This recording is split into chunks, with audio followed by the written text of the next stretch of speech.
Hello.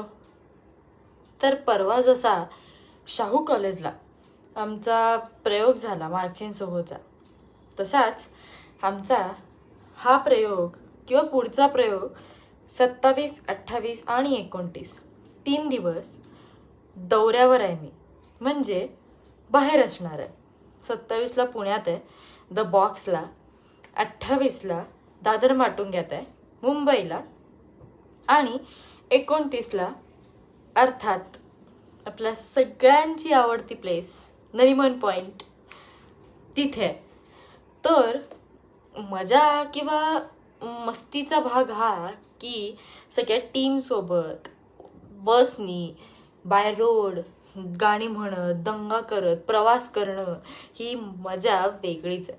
हां, परभणी आणि नांदेडचा जसा दौरा होता तसा किचकट आणि तसा बघायला गेलं तर फार असा कंटाळवाणा दौरा हा नसणार आहे, कारण परभणी मुळातच लांब आहे आणि रात्री झोपून सकाळी तिथे जाण्यात सगळ्यांच्या झोपमोड होऊन बसून जाण्यात आणि ट्रॅव्हल्सनी हे तर जास्त त्रासदायक आहे. आणि इथे तसं नाही आहे. आम्ही पहाटे सकाळी निघणार, पुण्यात पोचणार, द बॉक्सचा प्रयोग करणार, पुण्यात एक दिवस राहणार, दुसऱ्या दिवशी सकाळी उठणार, नाश्ता करणार, आवरणार आणि थेट मुंबई. आणि पुण्यापासून मुंबई काही 3-4 तासाचाच प्रवास आहे, त्यामुळे तेवढं बसमध्ये बसून जायला काहीच हरकत नाही. आणि इथूनही पुणे काय 4 तासाच्या अंतरावर आहे, त्यामुळे सकाळी निघालो तरी फार काही कंटाळ होईल असं नाही. आणि बाकीचे आहेतच की, फोन असतो, लॅपटॉप असतो, आणखीन इतर बऱ्याच गोष्टी असतात ज्या करण्यासारख्या असतात. थोडक्यात काय तर मुंबई आणि पुणे ही वेल नोन शहरं आहे जिथे दौरा करायला मिळू शकतो. तिथे गेल्यानंतर एक छान प्रकारचा प्लॅटफॉर्म उपलब्ध होऊ शकतो मला पुढे व्यावसायिक नाटकं वगैरे करायला. सो मी फार अशी इच्छेवर किंवा आनंदात आहे की मी पुण्याला आणि मुंबईला चालले, आणि मुख्य म्हणजे त्या पुण्या मुंबईच्या दौऱ्याला बाय कार, म्हणजे आमच्या कारनी माझे आईबाबा सुद्धा येणार आहेत. हां, ते पुण्याच्या दौऱ्याला नसतील, पण नरिमन पॉईंट शेवटच्या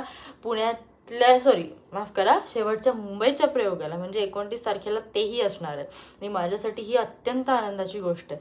आणि मुख्य म्हणजे माझ्या आईचं माहेर हे डोंबिवली आहे, त्यामुळे ती तिथे असल्यावर तिला आणखीन तो जास्त प्रयोग जवळून बघायला मिळेल, ह्याच्यासाठी मी खूप खूप खुश आहे. बाकी मुंबई आणि पुण्यात अगदी काय म्हणतात स्कोप आहे, किंवा तुम्हाला ओपन अप व्हायला एक संधी असते, एक चान्स असतो, आणि तो मला मिळणार आहे हे माझ्यासाठी जास्त महत्त्वाचं आणि माझ्यासाठी जास्त जवळचं फार वाटणार आहे मला.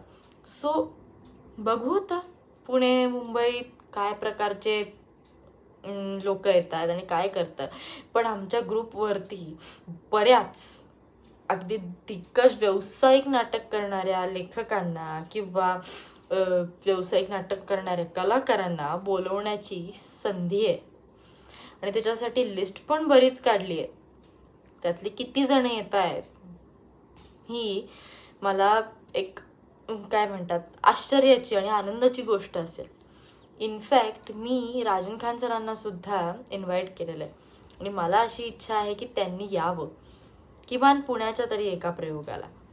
माझी फार इच्छा, आणि ते आलेत तर मला खूप आनंद होईल. मला त्यांना भेटता येईल, कारण मला अर्थातच त्यांना भेटायचं. जसं त्यांनी माझ्या आजोबांना एक कादंबरी अर्पण केली, याचा उल्लेख मी तुम्हाला केला होता, सतनागत ही कादंबरी. त्यामुळे अर्थात माझ्या आजोबांच्या जवळ असणाऱ्या प्रत्येक माणसांना आणि मला हे व्हिडिओ करून तुमच्याशी संवाद साधण्याची संधी दिल्याबद्दल मला खरंच राजन खान सरांचे मनापासून आभार मानायचे. आणि त्यासाठी मी त्यांना विनंती केली. बघू माझ्या विनंतीला मान देऊन ते ऐकतायत का किंवा येत आहेत का. तर थोडक्यात काय, माझ्यासाठी पर्वणी आहे की पुण्यात द बॉक्सला, दादर माटुंगा आणि नरिमन पॉईंटला मार्क्सिन सोहोचा प्रयोग असणार आहे. आणि अख्ख्या सगळ्या प्रत्येच्या टीमबरोबर विथ डॉक्टर शरद भुताडिया, अर्थात आमचे कार्ल मार्क्स सिनियर, त्या मार्क्ससोबत आम्हाला आमचा दौरा करायला मिळणार आहे. परभणी इतकं म्हणावं तितकं आउटस्कर्ट्सला किंवा म्हणावं तितकं बोर होणारं शहर मुंबई किंवा पुण्याचं नाही आहे. पुणे हे विद्येचं माहेरघर आहे, तसंच मुंबई ही आपली आर्थिक राजधानी आहे. सगळ्या गोष्टी मुंबईत आहेत. पुणे तिथे काय उणे आपण असंही म्हणतो. त्यामुळे या सगळ्या गोष्टी पाहता पुणे आणि मुंबईचा दौरा अगदी टॉप क्लास होणार हे मात्र नक्की. तर बघा, तुम्ही कुणी असाल पुणे मुंबईचे तर नक्की या आणि आमचा दौरा यशस्वी करण्यात आणि मार्क्सला नव्याने अनुभवण्यात तुमचा वाटा असला तर मला खूप आनंद होईल. सो भेटू पुन्हा नवीन पुढच्या भागात. ओके, सो तोपर्यंत मी माझ्या प्रॅक्टिसला जाते. Bye bye.